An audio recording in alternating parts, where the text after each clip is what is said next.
What's up, wrestling fans? Welcome to another episode of the Smark Moment Smack Talk podcast. I'm your host, as always, Tony Mango. Joining me, as always, are Callum Wiggins. Yes. And Robert DeFelice. Yes. No. I'll do the other part of his career. Today we're talking about Daniel Bryan.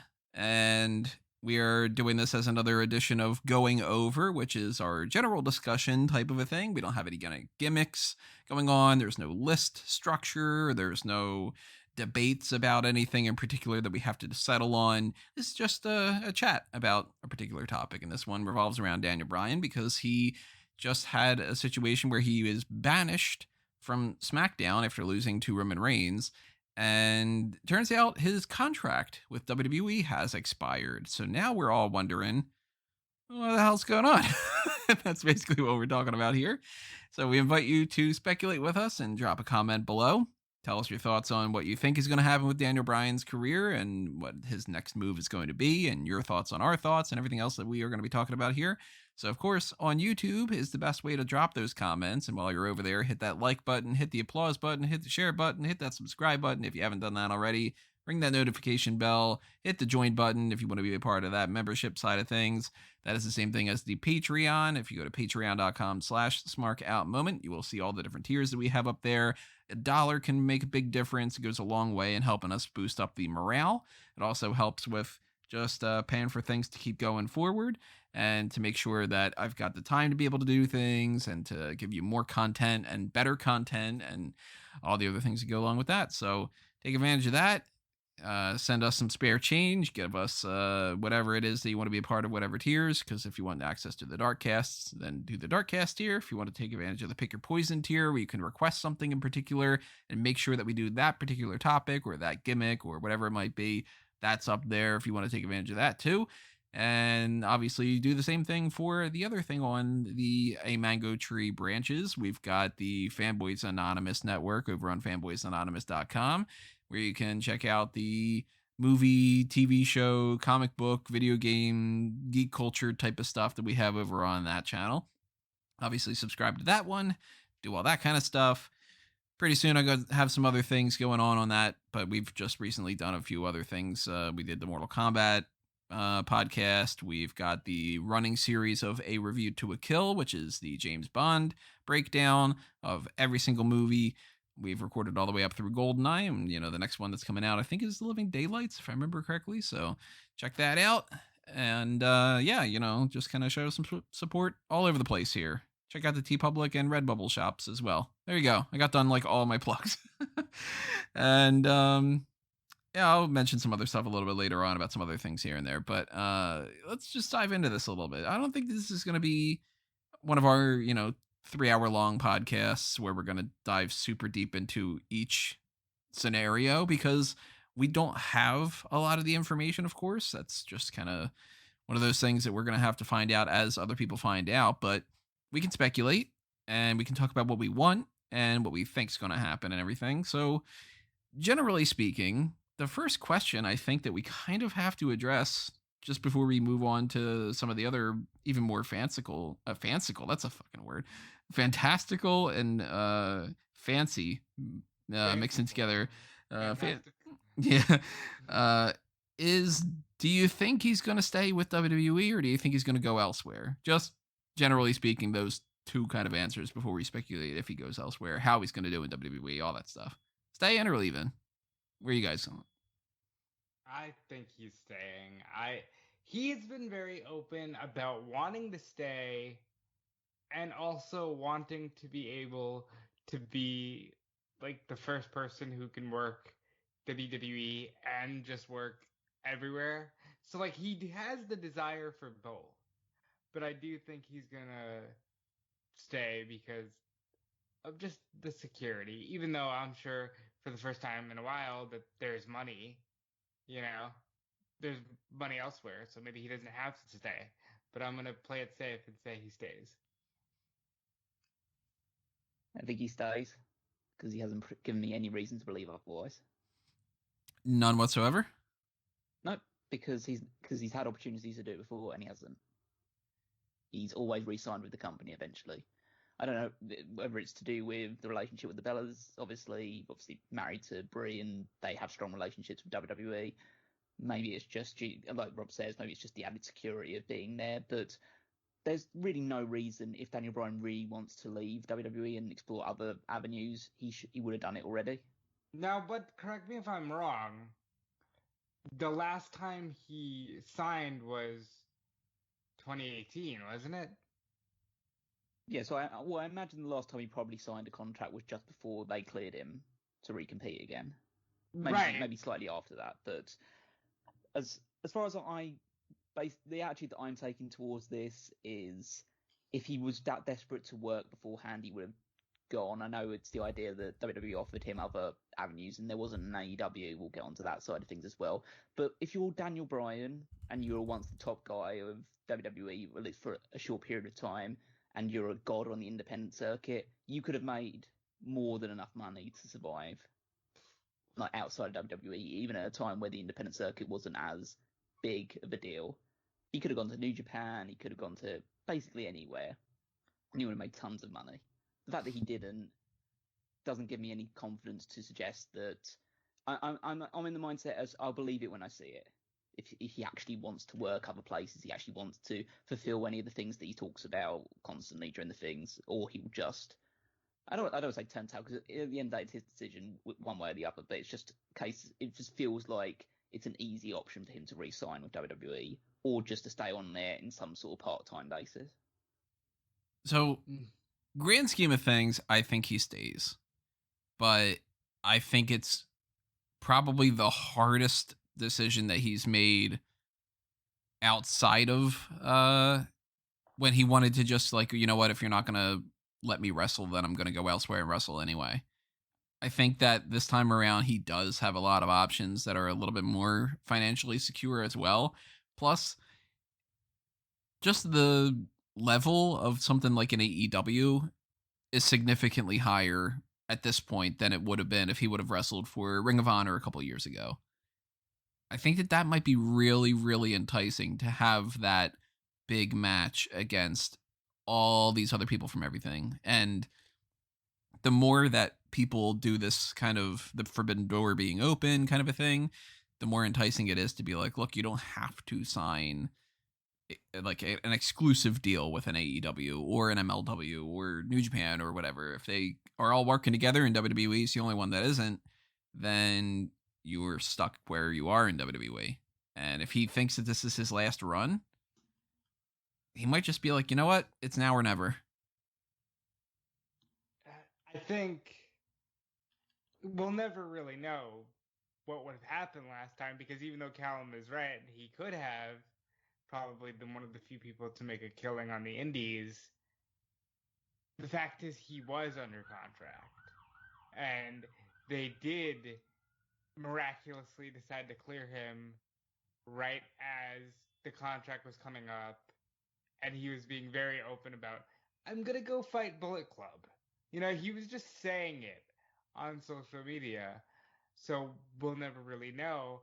Now, I think it's the first time where there's really a what if, because now there's an AEW that will allow for these other relationships. If there was ever a time, it's now. I just don't see him risking all of the other relationships, like the Bella relationship with WWE and stuff like that. I'm sure they'll find something that will compensate him enough, but the competitor in him probably still wants to be able to go, hey, can I just wrestle Kenny Omega once and I'll still work for you always? Just like, let me go do this thing. It might be the type of thing too, and this is something that might come off as like, well, that's not a big factor, but it might actually be more than you would think. The Bella Twins already got their Hall of Fame induction. And when's is Total Divas still actually in production? They haven't had a season in a while, right? I think so. It should Now, be. I don't know why they wouldn't. Total Bellas, I'm pretty sure, still is. But Total Bellas might not be the same kind of setup as Total Divas. I don't really know the specifics. I'm sure a lot of that's more complicated, even if I knew it too. Just, network BS type stuff.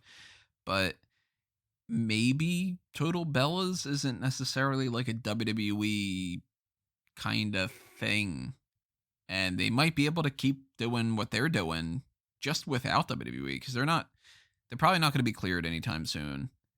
There are brand new mothers. Well, Brie's not brand new, but she's got another kid.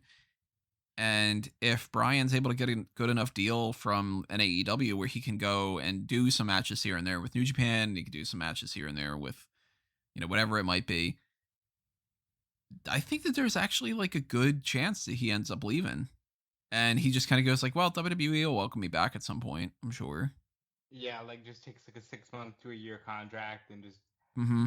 hey, let me just do this shit and then I'll be back and I'll help you guys build your future and we can move on. Kind of like brings it even a little bit more under the idea of like, hey, if I go elsewhere and I wrestle these other guys, I'll be kind of a little bit of a talent scout for you guys, and I'll know who to talk to and who to trust and who to, like that kind of thing. It might be that sort of deal. And I could imagine WWE being in a scenario where they'd be like, well, you know what, we're probably not going to go all in on Daniel Bryan anymore. And if he wants to do that, and if that's going to make him happy, then let's not get rid of him, but like, let's let him go and we'll save on his contract. Because he's got to be making one of the better contracts. Did we have any information about that? Let me try to look that up real quick. WWE. I imagine I'll check Fightful real quick, but I imagine he's definitely got one of the better deals. Let's see, WWE wrestlers' salaries. Brock Lesnar, John Cena, Roman Reigns, Randy Orton, AJ Styles. Where's Daniel Bryan on here? Daniel, where are you? Where are you on this list? He might not actually be on this list. Okay, well, judging based off of some of the other people that are around this list, you got, for instance, this was in 2020. Somebody like a Brock Lesnar, 12 million with an extra 500,000 for every main event appearance. Jesus Christ. John Cena, 8.5 million. Roman Reigns, 5 million. Randy Orton, 4.5. AJ Styles, 3.6. Seth Rollins, 3 million. I would assume Daniel Bryan somewhere at the very least between Rollins, Styles, and Orton. So 3 to 5 million. It's a lot of money. Yeah. If Kevin Owens is 2 million, Bryan's probably at least 3. But I also imagine that Daniel Bryan, he's not, really a spender. So, who knows, really? I think he's in a position, again, where he really could. But of course, this is us being optimistic that they would even have the idea of being, oh, let's let him go and have a little bit of synergy in the world of wrestling and not just be like, well, if he goes, then fuck him. He's definitely not Christian, though. Where it's like, even though we think they should have kept Christian, that they just let him go, he's definitely not that, where they'll just let him go. Because they showed the first time they were willing to clear him after almost 4 years just to, keep him in the fold. Yeah, they'll put up more of a fight for Daniel Bryan than they did for Christian, that's for sure. But then I don't think that there's any scenario where Bryan stays in WWE. I can't say the words. WWE. Oh my God. What is up with my mouth right now?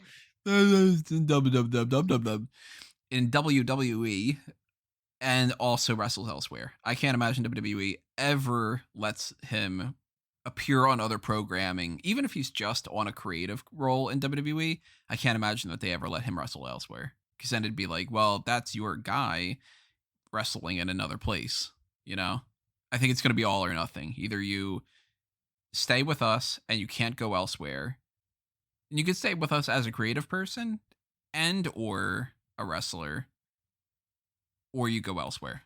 I think it's that kind of a deal. I also think that Daniel Bryan mentioning things like, hey, Kenny Omega's doing this great stuff and this person's great. You can't deny that it could be a negotiating tactic. Everybody does that kind of stuff. It's always like, well, Turner's calling back in the day. So I don't trust that he's going to leave, but the contract did expire. So they didn't settle some kind of a deal ahead of time. Either he's asking for more money that they are trying to get away with, or he's asking for something that they don't want to budge on, or he's just not renewing it. Something's up.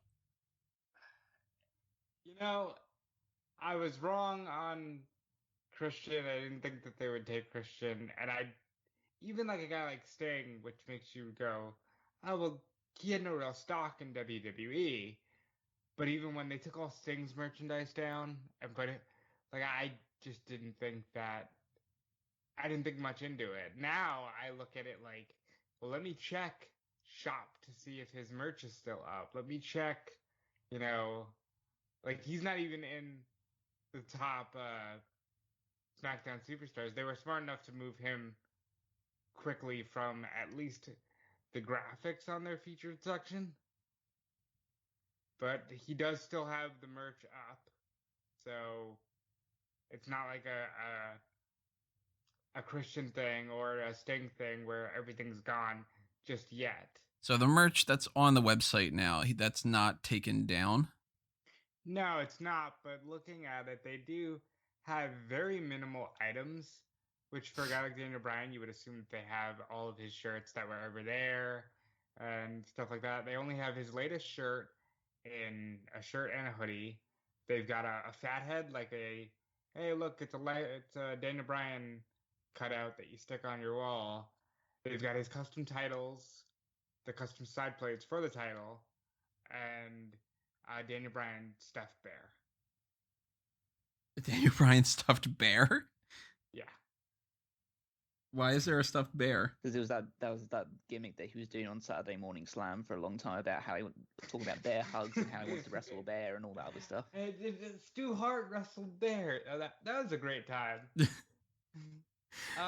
Why not a goat? A little stuffed goat. Because he doesn't want to wrestle a goat. He wants to wrestle a bear. Stu Hart didn't wrestle goats. He was the goat, though, wasn't he? He was. He's the greatest of all time. So go ahead, Cal. I get everything that you guys are saying about obviously the actual contract is expired this time, so there seems to be a bit more of an opening in that regards. But I just don't see a scenario where WWE doesn't just chuck any amount of money that Daniel Bryan wants at him just to keep him away from AEW.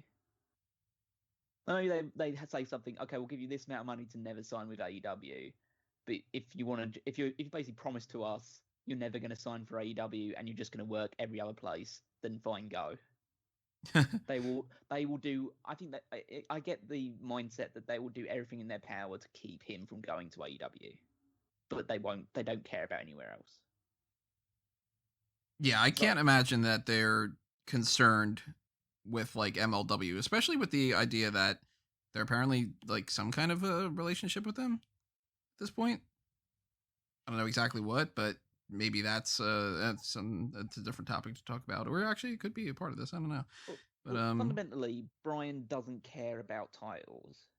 He doesn't even care about winning matches at this point anymore, which is like admirable to a degree. He's just there to put talent. In his mindset, he wants to have great matches and put talent over. That's kind of been his mindset for a long time. Probably ever since he's actually came to WWE in the first place.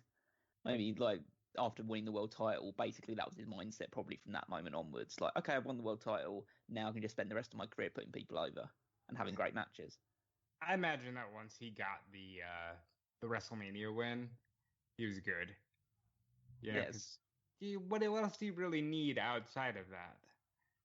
And that means that if he really wants to go and do like if his real intention is to have great matches with people that he hasn't worked with before, then now is the opportunity for him to do that. But again, I don't have faith where he's going to put his money where his mouth is, because he says a lot of this stuff beforehand, and he talks about how he wanted to do it in the past. And again, as I said, AEW didn't exist at that point, but there were many avenues that he could have gone through in the past.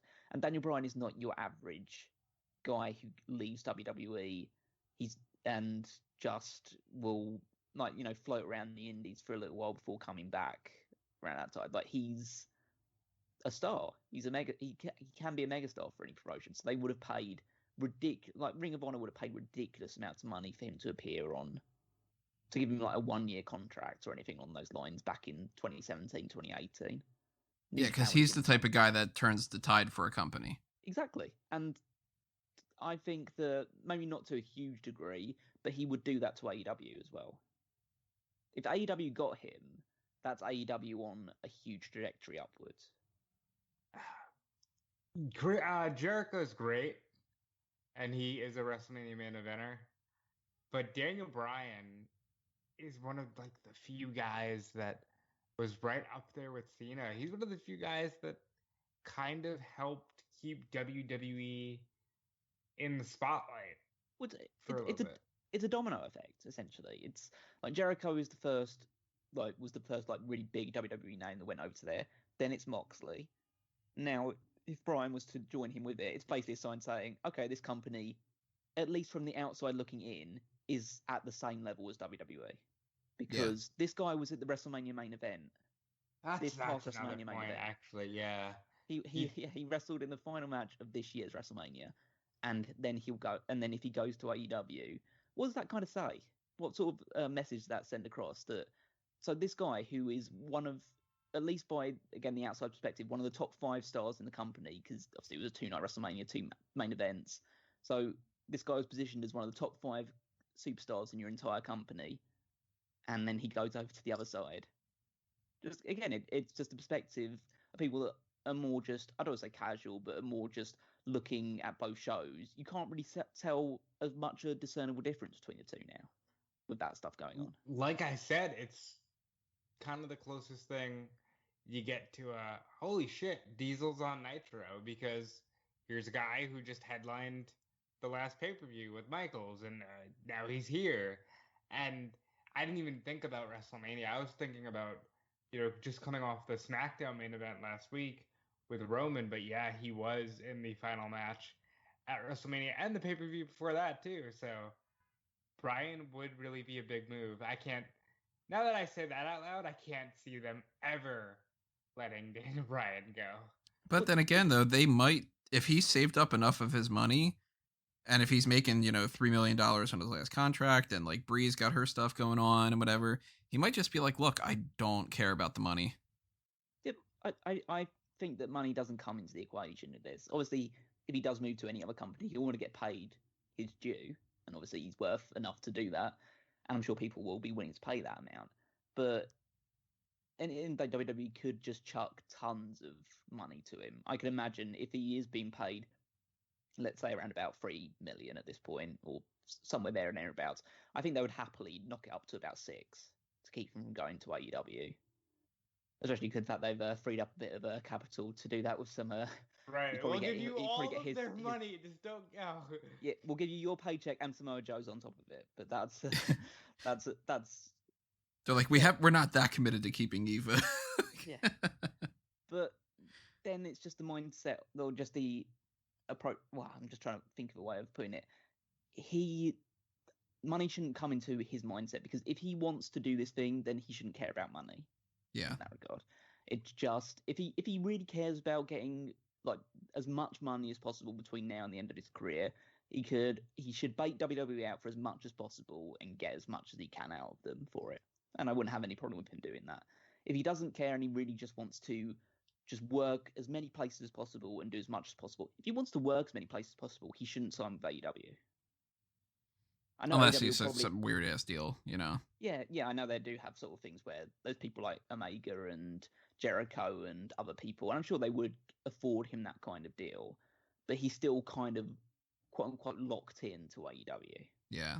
I would assume that AEW wouldn't give him like a 1-year deal either. They would at least sign him for like a 3-year or something. Well, I think it's one of those rare situations where AEW will be flexible to his needs rather than the other way around. Because at the end of the day, Bryan can do whatever. I can't see them saying, oh, well, you're stuck with us. And I can't see Bryan clamoring to work for too many promotions outside of the ones that they already allow everybody else to work. So they have a working relationship with Impact, AAA, New Japan apparently, and they let their talent even work GCW events. I mean, Yeah, there but can't be another promotion that Bryan's like, oh, I really want to do well, there is. this. It's Ring of Honor. I think he'll be okay. Just for the sake of doing something with Ring of Honor again, he'll want to. I mean, again, I don't know the guy, so I can't really say for certain. But I would go with the mindset of thinking that he would want to do at least 1 or 2 matches in Ring of Honor with somebody. Like, you're telling me that Daniel Bryan doesn't want to wrestle Jonathan Gresham? I'd like to see it, and you're right. If it came down to, okay, this is the one that you can't do, I can't see them being like, well, you know, well, I'm not going to sign with you. I can do all this other stuff. But just the Ring of Honor thing, he can't be that hung up on it. But in terms of percentages that I'm thinking of at the moment, I think it's a good, in my mind, 75% chance that he re-signs with WWE. And then, I'm like 60-40. Yeah. And then on every other scenario, it's he either signs with AEW and then does whatever AEW's contract allows him to do, or he just goes on the independent circuit for a year and then makes a decision a year afterwards. Because at the end of the day, right now, his options are limited because of the way the world is. Yeah, I mean he's not in the exact same scenario as if everything contract wise was going on like exactly, you know, the AEW is at the level it is right now, and it's when Moxley went over. It's not the same sort of thing because they're not touring, they're not able to perform in front of crowds the way that they would be. Well, I mean, you know, in the next couple of it seems to be changing. Yeah. So we know that Double or Nothing is going to be in front of a full capacity crowd. Tony Khan just said this on Busted Open this morning. We know that they're going to start touring again in at least July. And here's the other thing, because the kicker here, we're recording this on Wednesday, May 5th. The kicker is him showing up like tonight. Because if his contract expired, there is no compete. Yeah, he could just pop up in the middle of like Blood and Guts or something. That's the exciting thing. And even though we know that TNT apparently told AEW, hey, don't do that again like they did with Sting because they want the ratings, I'd argue you're going to get ratings anyway through Blood and Guts. And Bryan's a cool surprise to go, hey, he was just on their TV. Let us just have this guy show up. And then people say, hey, go to this place. Yeah, I don't think the TNT would have an issue with something like that on like a it's the day that you can do it kind of thing. But even if that's not the case, I'm expecting them to tease it in some fashion. They should. Oh, well, realistically, they should if they feel like until it's completely impossible that they won't sign it. Because once you know he's either going to go back to WWE or he's going somewhere else, and you still tease it, then you're just pissing people off. Yeah. And they haven't done that yet. You give them credit. They haven't done anything really egregious in that way yet. No, because we're talking about this now. It's been a matter of days since his contract expired, or at least that we became aware of the fact that his contract has expired. So we have no idea if he's even spoken to anyone yet. He might just be enjoying the fact that he's not working at the moment. Right, yeah. He might just be like, I'm going to take a little bit of time off. I'm going to let people stew. I'm going to ride this wave of people expecting me to do anything. I'm going to let WWE get a little bit worried that maybe I got something in mind. And but there's I'll just, go to bed and relax a little bit or something. There's the catch-22 with that as well, because his name isn't going to be any bigger than it is right, like in the months following his departure from WWE. If you let it, with a name like Daniel Bryan, it probably won't have as much of an effect. But if you leave it like 6 months or whatever, when you come back, it might not have the same impact it would have if you came back like, okay, it's been a month and I'm turning right back into another promotion. If it's 6 months and he's coming back into WWE, then that's probably the best approach, because obviously having that long break. But if it's AEW or New Japan or somewhere like that, then you want to do it fairly quickly just to immediately soak up that buzz.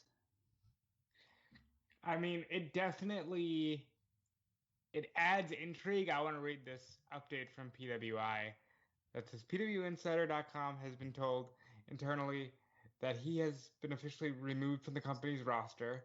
The removal happened over the last 72 hours. We can confirm as of this morning there are no creative plans for Bryan, but the two sides are talking. We have been unable to confirm whether he's still locked into a separate deal for the Total Bellas series. So that there goes the Total Bellas thing. So it's a separate in some fashion. Now as for Fightful says we have spoken with several talent about the expiration of WWE's Daniel Bryan's WWE contract and what they think is in store for the future Hall of Famer. WWE sources indicate that Bryan didn't make a big deal about his contract expiring, and heard through the grapevine over the past few weeks as exposed to Bryan himself. So it's just like, okay, he didn't say it was ending because he's not thinking of leaving, perhaps. Supposedly, Ring of Honor would like to make an offer, and AEW apparently, as of according to Sean, they think he's staying with WWE. But if there was ever a time to work everybody, again, it's like you have a rare opportunity here to just fucking do something cool. You know, this guy was just in the main event. Like, if you have that chance, I'd be like, hey, can we fly you out? Even if you just show your face. Like, that's good enough. Just show your face. Just let me see that face. I just don't think he has that mindset. He probably if it was Jericho would be on the first plane to AEW at this point, because it's like someone that would just, I have a moment to become the most talked about thing in wrestling again and continue to shock the world and all this other stuff. And again, I kind of admire that in Jericho as well. But Bryan doesn't strike me as the type of person, because he just said, like, he just let his contract expire without really telling anybody about it. He's just that guy. He's just a guy who just, I don't want to say lets things happen, but he just rolls with the punches almost. He always strikes me as someone with a very laid back attitude to life in general. Also, it's dawning on me that you had said Ring of Honor would like to make an offer, and I'm just like imagining a scenario right now where everybody's sitting around a conference table or whatever, and like WWE is just like, look, pal, we'll give you like X amount of millions of dollars. You want to be in the big company, right? You know, this is the Mecca. This is the place that everybody wants to be. You work good with your wife. You can have all these opportunities. We'll work something out, pal. You want to be a part of the family. And you get AEW and they're like, we'll give you lots of money. There's creative things. You know, you can wrestle these guys that you're never going to get another chance to. It's the end of your career, buddy. I don't know if you're going to get a chance to do a Kenny Omega match, and you can work elsewhere. Huh? What do you think? And Ring of Honor just goes, I'd like to make an offer. Come on. I'd like to, you know.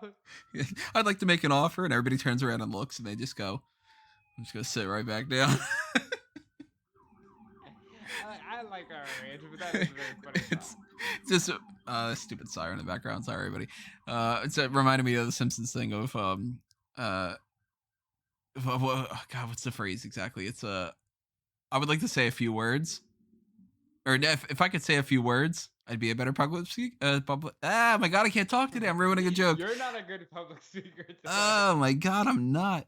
I botched the joke. The joke is, if I could say a few words, I'd be a better public speaker. And Bart's the only one that laughs. I think it's fucking hilarious.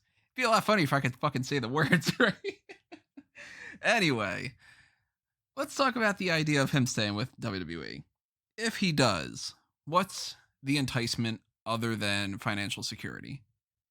And not having to, like, you know, get his belongings sent in a trash bag. I think if he does that, he stays on creative and he goes to NXT. Yeah, that's the one that excites me. Like, it seems like he just enjoyed being at NXT. I mean, genuinely, just from the outside looking in, I don't see any enticement of staying with WWE beyond the NXT thing might be slightly interesting for a while, But beyond that point, he's wrestled everybody. He's already seen enough of the inner workings to know that none of the people that he really puts forward are going to get pushed seriously. And he worked with Drew Gulak for a while, and Drew Gulak got a row shoved up his arse on Raw this week. So yeah, that's how that one's going. it's a literal thing, everybody. If you didn't watch Raw, he's not even joking about that. It's a literal thing that happened on Raw. And Cesaro, it seems to be getting pushed towards a championship match with Roman Reigns, but he's not going to win the title. I mean, it's still good, but it just means that he's going to have that match, and then he's just going to fade back into the mid card as is usually the case. So I don't think there's any match that he needs to have anymore. There might be a few interesting matches in NXT that he hasn't had before, like a match with Johnny Gargano or a match with Pete Dunne or people like that. But bring up the roster.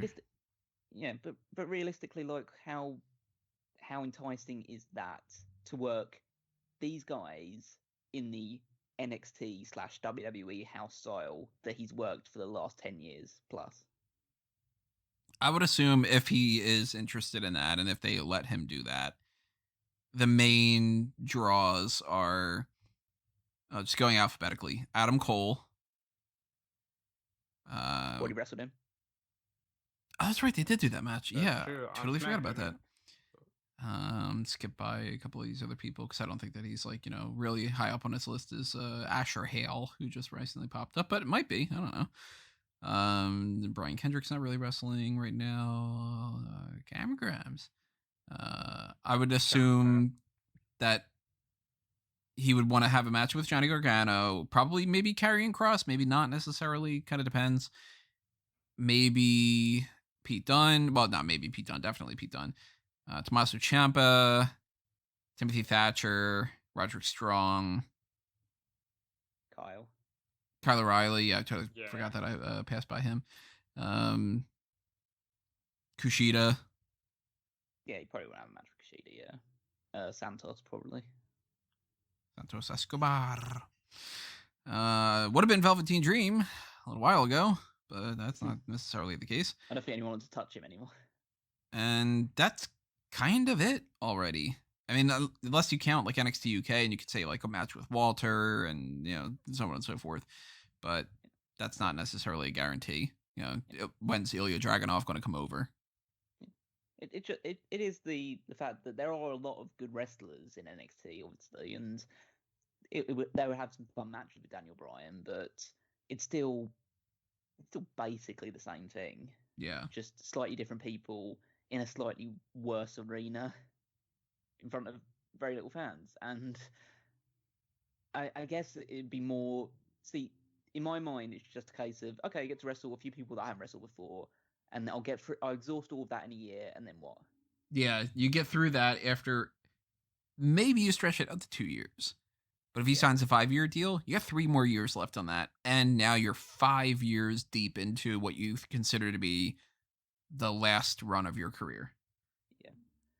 Unless he's really, really loving the creative part, then I don't see what the big deal would be. Well, I go that much thinking, do you not think AEW would give him some form of creative control?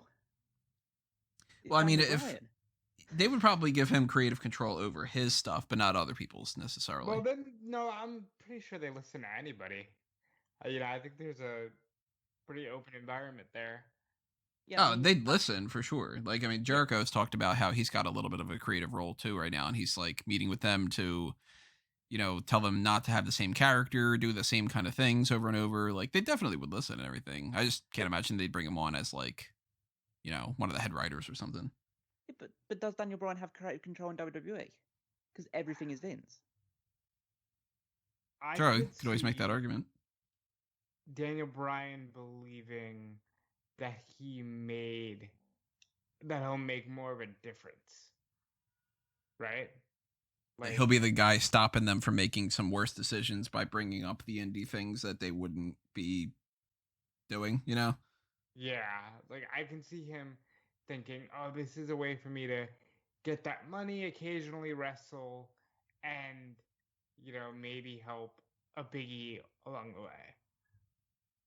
Yeah, I'm sure he would see that opportunity. It's just, I don't know, because because at the end of the day, it's a case of he seems like someone who's very forthright in his opinions, even though he is, like I said, he's laid back. But when he's passionate about something, he's very passionate about it.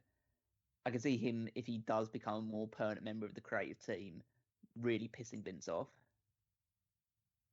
Well, everybody would, Well, yeah, I know, but a lot of people would. But a lot of people, well, he surrounds himself with yes men nowadays.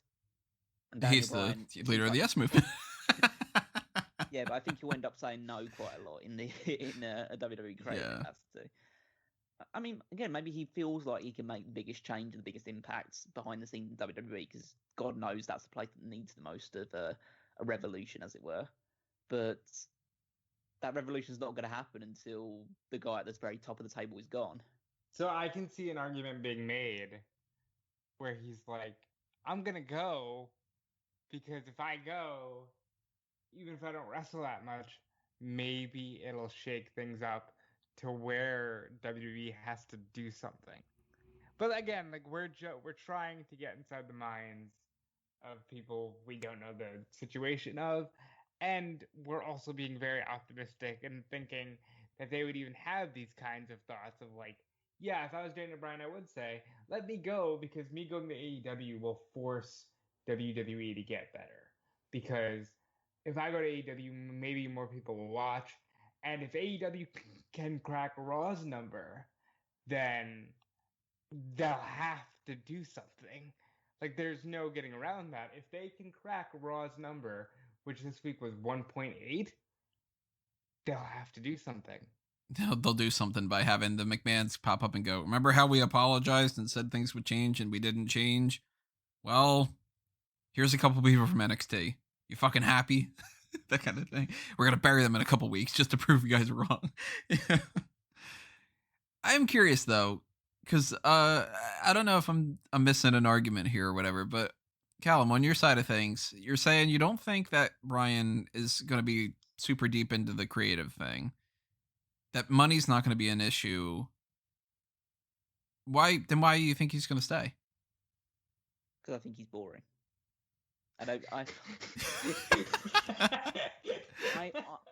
Okay. Sorry. If you want to push me on this, then I'll say it. I don't think he has the balls to go anywhere else.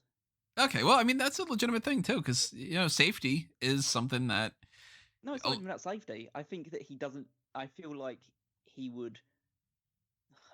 Again, I don't want to put it this way. I don't feel like he wants to change after being in a company for that long. I mean, like emotional safety, like that. Yeah, you get used to a routine, and then you feel safe and comfortable in it. Yeah. Some people work a job 40 years that they absolutely hate, and all they want is to retire from it, but they are just like, I don't want to move. Yeah, and that's kind of the mindset that I've got with. I'm saying mindset a lot, but that me going inside the mind of Daniel Bryan is what I think is going to be his attitude to this. I think he'll use this opportunity to, like I say, milk as much money as he can out of WWE, and WWE have more than enough money to satiate that desire.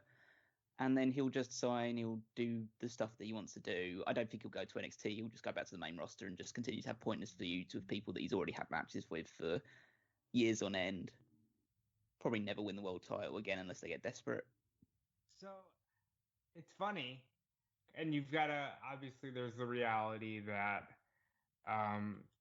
he was injured for part of that time.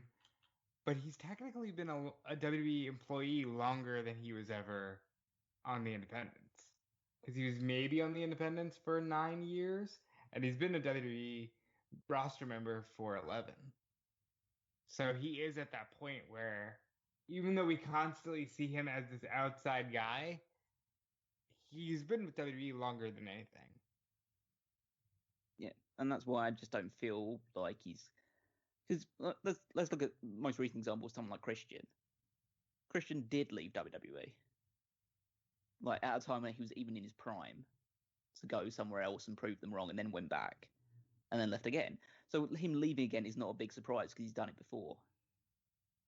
Isn't it weird how mentality works, though? Because even though everything you just said is true, I think more people would see Christian as a WWE guy than Daniel Bryan. Yeah, Maybe because WWE is always making Bryan's always making the case against WWE kind of a thing. Like, yeah. It's because Bryan started on the independent circuit, and when he came in, everyone basically just said, "Oh, it's the guy from the Indies on that NXT show," and so we're going to vote for him because it's Bryan Danielson. We all know him from Ring of Honor and all that stuff, so he's super cool. And WWE was saying, "No, you're just a really small indie guy." And they basically basically WWE positioned him as a small indie guy for his first few years of his run, and then he got super over, and so they had to take him seriously. So I have no doubt in my mind if he didn't get over to the level he did do in 2013 or 2014, he wouldn't be with the company right now. no, probably not. Yeah. If he was, if he would be, he'd be just like some tag team guy or something. Yeah, he'd be Dolph Ziggler or something. Yeah. Here's a left field question, but I want to ask Callum now that he said he doesn't think Daniel Bryan has the balls. Do you think that if the situation came up and it was possible, that John Cena would be more likely to take the chance and join AEW? Do you think he has more more balls, more balls, for lack of a better term, to just do that instead of Daniel Bryan? No, John Cena would never leave WWE. All right, so here's another question then: who's got more balls, Daniel Bryan or Judi Dench's M from GoldenEye? Oh God, Judi Dench's M. Yeah, she's got balls of steel. Yeah. Anyway, I want to kind of play a little fun game when it comes to just, we were talking about the idea of why would he stay in WWE and why would he leave, all that other kind of stuff. If he leaves, and we assume that most likely, based off of the way that we're talking, most likely he'd go to AEW because AEW has a lot of people for him to wrestle and the potential for him to wrestle on these other circuits where they would let him appear on New Japan. They would let him appear on Impact, etc., etc. With that in mind, let's start naming some people that we think that he'd end up going for. I mean, some of them are pretty obvious. Kenny Omega is probably number one. Yep. But well, he's one of the ones, yeah. Yeah, outside of Omega, there's still lots and lots and lots of names. And there's lots and lots of names that I wouldn't even bring up. But like, on the New Japan side of things, you got Okada. You got Naito. You got the same group of people that like somebody like a Jericho or a Moxley or whatever would want to work with. I'm sure he can get one out of Suzuki.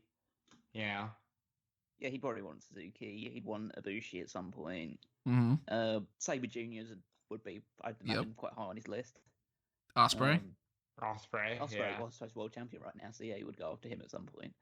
Trying to think of who else on the New Japan side. I mean, basically anyone in New Japan. I mean, he'd want to do a G1 if he had the opportunity to. Yeah. And so that means he basically gets to face every top guy in New Japan over the course of it, like Jeff Cobb or Kenta. Tanahashi. He's got to face Tanahashi at some point if he wants to leave for New Japan. The more I think about it, the more I think the best thing for him to do would be to pop up during a G1 just so he can do all of that and check each guy off his bucket list. Now, outside of Japan, he's talked a lot about Mexico, and I'd imagine in Mexico he'd want to do something with like Laredo Kid, or he'll end up fighting Andrade in fucking Mexico instead of at WWE, which would be a lot of fun. I'm not too familiar with that scene, at least the people that they have now. But I'd imagine, obviously, like we said, Omega would be a name. He's gonna want to wrestle the Bucks. He's gonna want to, have even if it's 10 minutes, he'd probably say, I'll wrestle Dustin. Like, he's the kind of guy who kept insisting that he wanted to put over Heath Slater when he was the Intercontinental Champion. Just to be like, Heath is great, and let me show you why he's here. So I can see him going to Impact and wanting to work with, guys like Rich Swann, Eddie Edwards, maybe even, some comedy acts. Like, maybe he'd want to work Johnny Swinger. Just because, like, I think he gets a kick out of doing all of wrestling, including the comedy stuff. And on Go ahead. I'd pop if he ends up in AEW, and one of the first thing he does is go up to Scorpio Sky and be like, "Oh, hey Harold, how you doing?" That would be kind of great. Be like, hey, is the treatment working for you lately, pal? Yeah, I noticed you've been angry on TV lately. That's not good. You know, one of the things that we learned a lot when we were in therapy was to just reach for the skies. Just, in the AEW side of things, though, there are lots and lots of people that, I mean, they're not even necessarily have to be at the top of the card for him to be interested in them potentially. He could be into, you know, he could be, I highly doubt it, but he could be like, man, I really want to have this match with Anthony Ogogo or something. Or Colorado, or even like QT. You know, who the hell knows what Daniel Bryan? I'm sure he wants to work Orange Cassidy. Like, my God, he had a kick with Orange Cassidy. Um, probably The S get kick? attacked. Yes. Probably get into MJF, obviously, toughen him up, or at least in his mind. Do some stuff with Cody Rhodes. They were linked together a lot early in the Bryan's WWE run. That'd be a lot of fun. There's so many. It's just a matter of like who. It's almost a shorter list of who wouldn't he work, or who wouldn't he, want to throw his name in the ring against. Like on the Ring of Honor side, like Callum said, you got Jonathan Gresham, you've got Tony Deppen. I'm sure he'd want to work PCO for some reason. Brody King. Uh, do something with the Briscoes again, just for like the fuck of it. Bandito. Oh my God. Yeah, that might be the one where he's like, if I can't do this in Mexico, I'll, mask versus hair, me and Bandito in Ring of Honor. I have no idea who most of these people are. Yeah. Well, like a lot of them worked all in, but I'm sure you've. Yeah, I mean, and obviously, of course, me not knowing anything about them doesn't stop Daniel Bryan from wanting to wrestle them. Like, that's not he's not consulting me on my opinion about anything. Although, if you want to reach out, I'll let you know. I mean, fundamentally, it's more exciting to talk about the prospect of Bryan fighting in different places with different people that we haven't seen him fight before, just due to the novelty of the fact that we haven't seen those matches yet. Right, yeah. And that makes it more exciting to talk about, which makes it even more deflating in my mind about the fact that he's probably going to re-sign with WWE.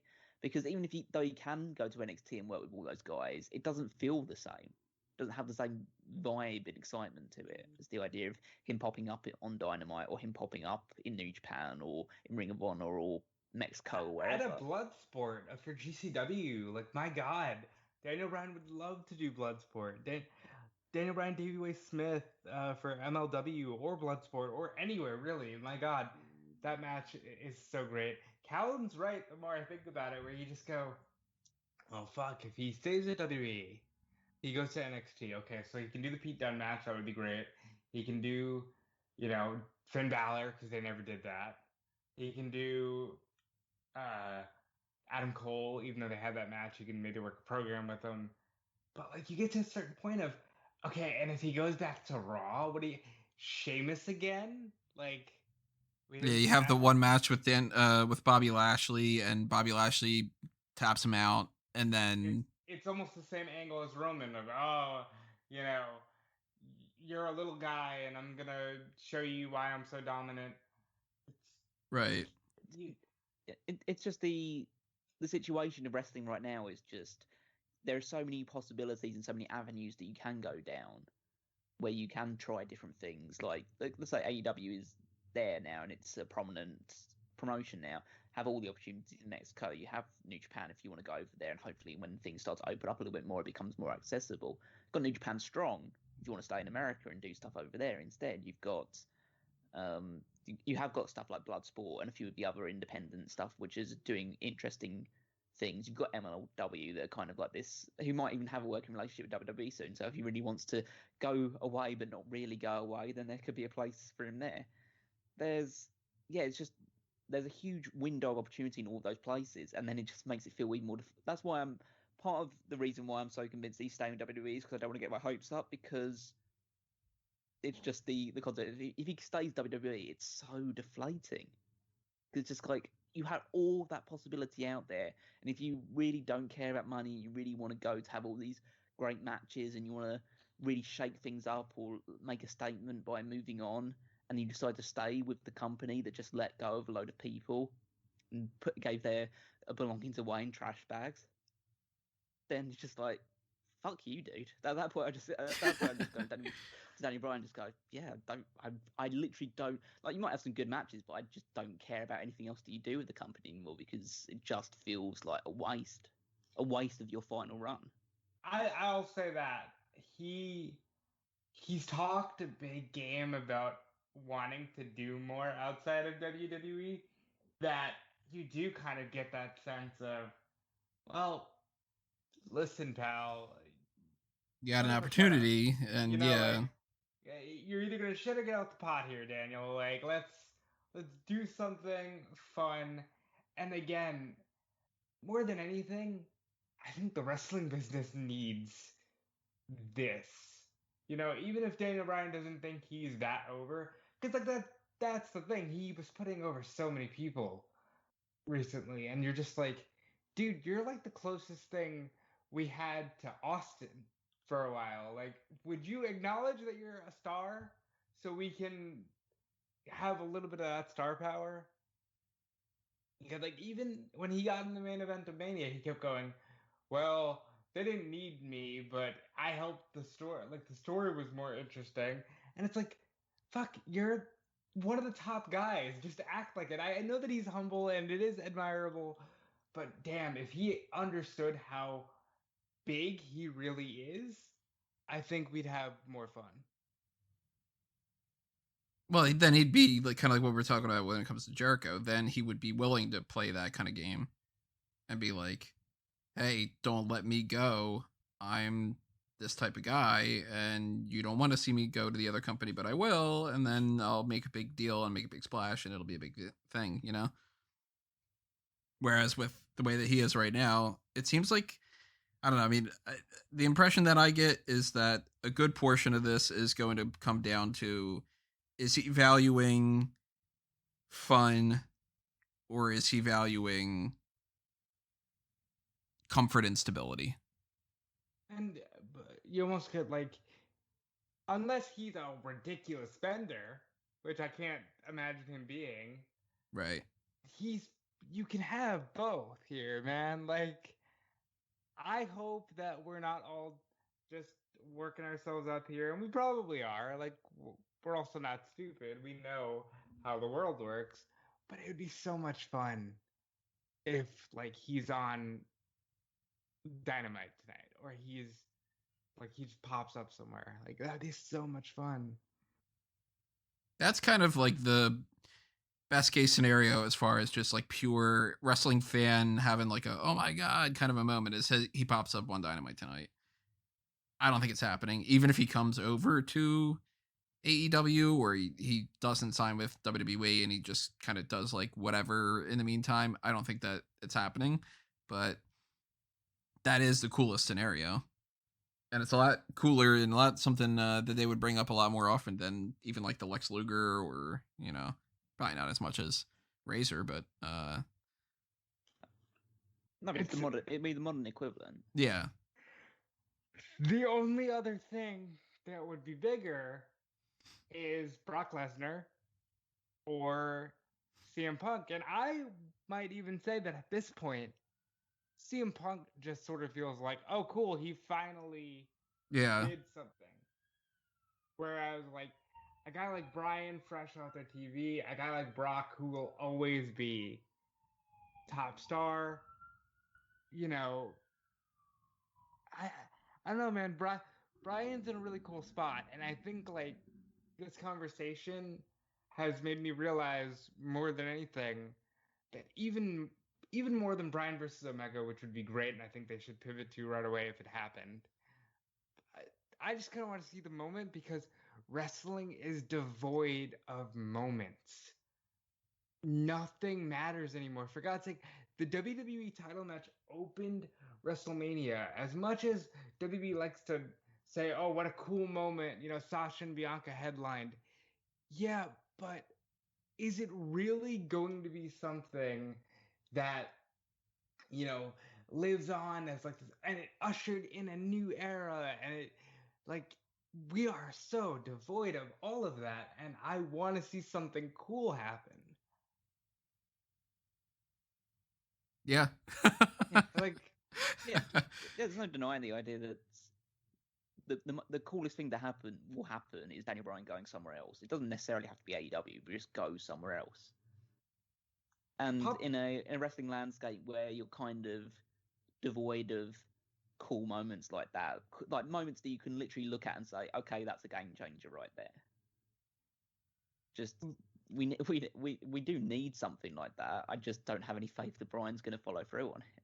like when Jericho showed up on a Titantron in New Japan, I was like, "Hey, That was a Kenny." game changer. Yeah, it's like, holy shit, Chris Jericho. That and probably the announcement of AEW were probably the last two game-changing moments. I love Moxley, and it was cool to see him show up. But I think it was more of a surprise that Moxley was leaving, and more of like, oh, it must be really bad over there if one of their top stars is just willingly leaving. This could be, he'll forever be almost like Lex Luger, or like just one of those guys. You were just in the main event. If you leave, you're sending so many messages, and I think that means more to wrestling than anything he could do with WWE. Because at this point, he's proven he's not gonna win the belt. Like, even like, I'll say, with what they did, and even the match they had on SmackDown, I do kind of wish that Edge just would have challenged the Raw guy, because already that match feels like a fleeting moment that passed, and it was cool when it happened, but they've moved on from that. So did any of that even matter? You know what I mean? Like, if you weren't going to do much after Mania anyway, you probably should have just ended it there. I don't know. I'm just rambling because, like I said, wrestling's devoid of cool moments, and I want to see something fun. Blood and guts tonight. You know what's cool about that? It feels like a big fucking deal. You know, wrestling needs more of these moments. So if you had to pick, say, your top 5 people that you want to see Bryan wrestle, could be in WWE, on NXT, Raw, could be outside of WWE, New Japan, Ring of Honor, AEW, whatever. Just to round us out with the topic that I think more than anything people are like, that they want to kind of talk about. I don't have a top 5 in my mind. I'm going to kind of try to think of it off the top of my head, but what are you thinking? Are you thinking anybody in particular? You want to go first, Calum? If I have a top 5, let I me think even if think you got some a top people. 3, I'll try to think of it. I guess I'll go first because Okada is definitely one I would want to see. Omega is another given. I want to see him fight Moxley, but in Bloodsport. I've already seen them in the ring. I want to see them kind of beat the shit out of each other, even if it's like in a pseudo way. I think that'd be a lot of fun. Orange Cassidy for the spectacle of it. Probably Coda. I think Coda is more in his prime. And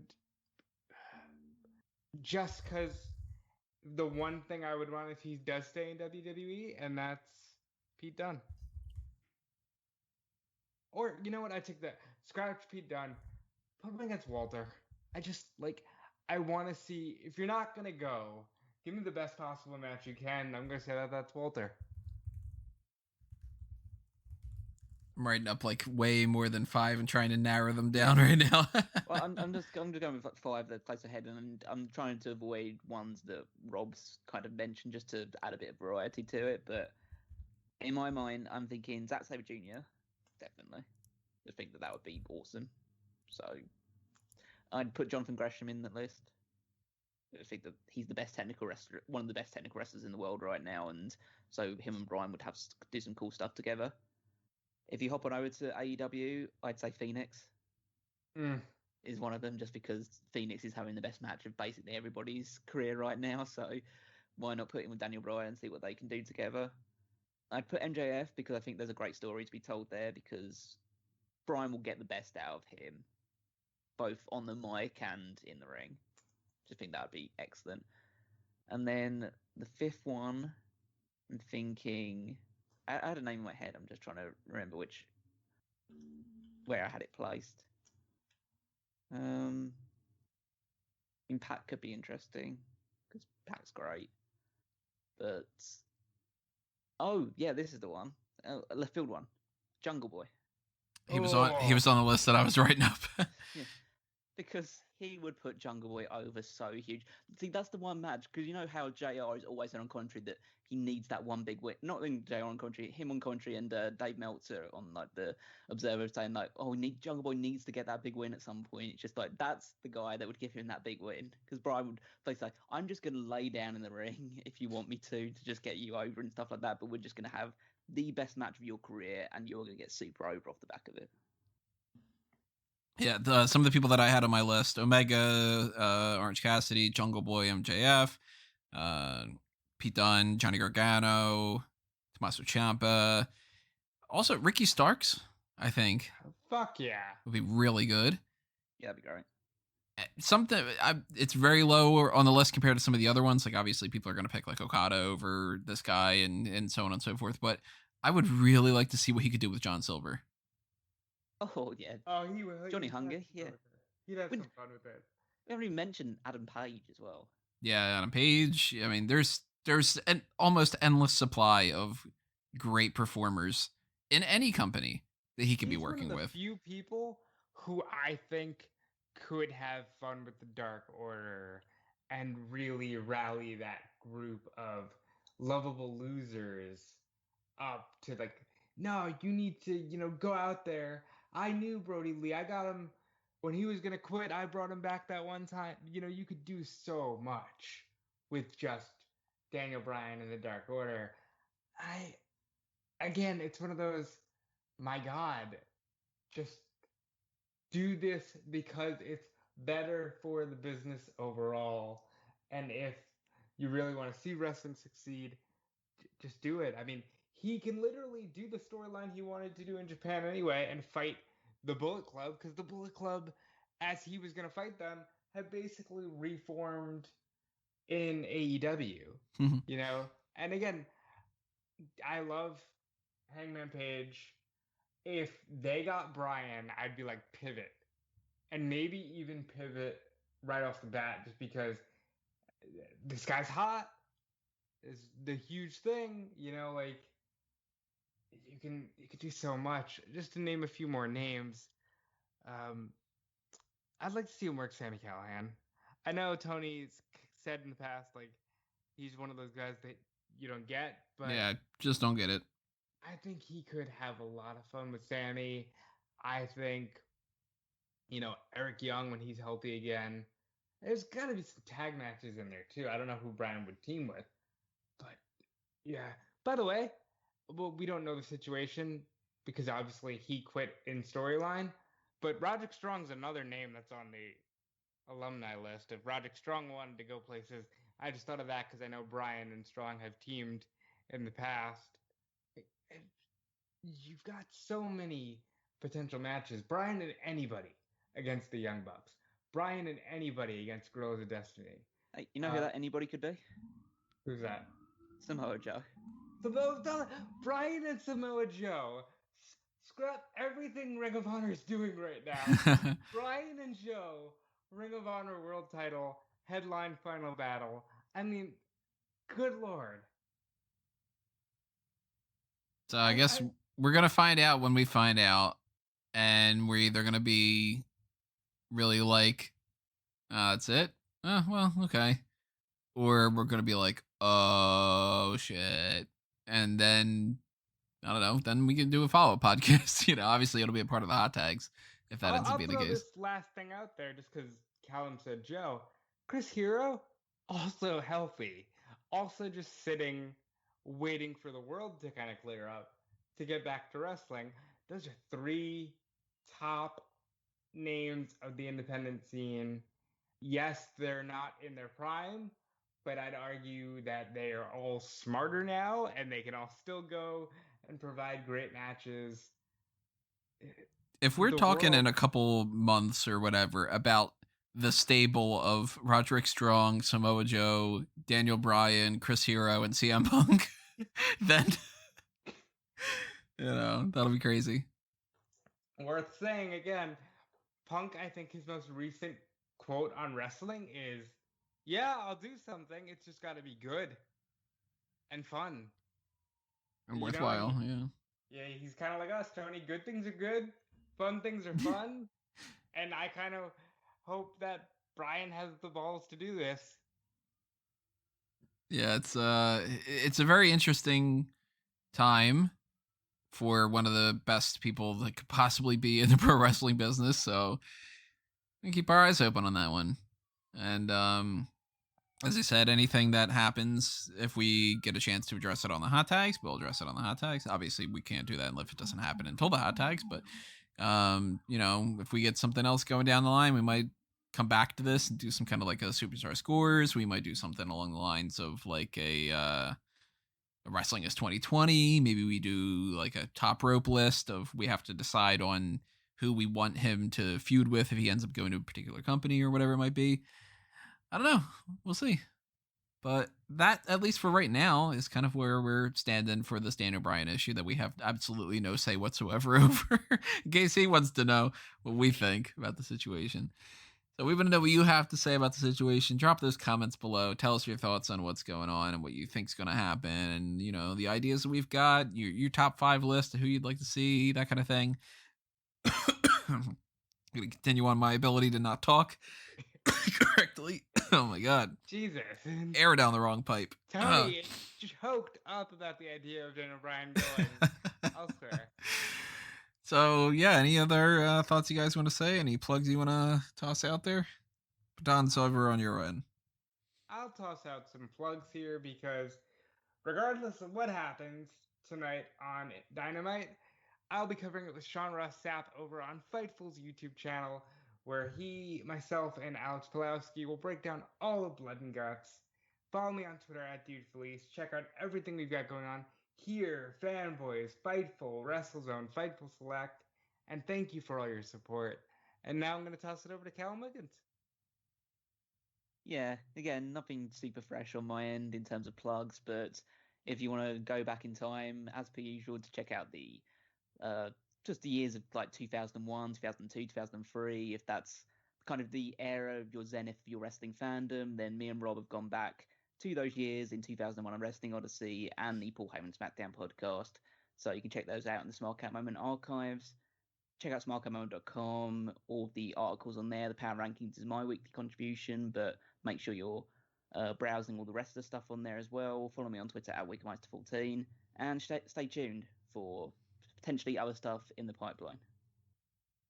And check out all the stuff I got going on, of course, on the 2 brands themselves, Fanboys Anonymous and Smark Out Moment. Also follow me at Tony Mango and A Mango Tree.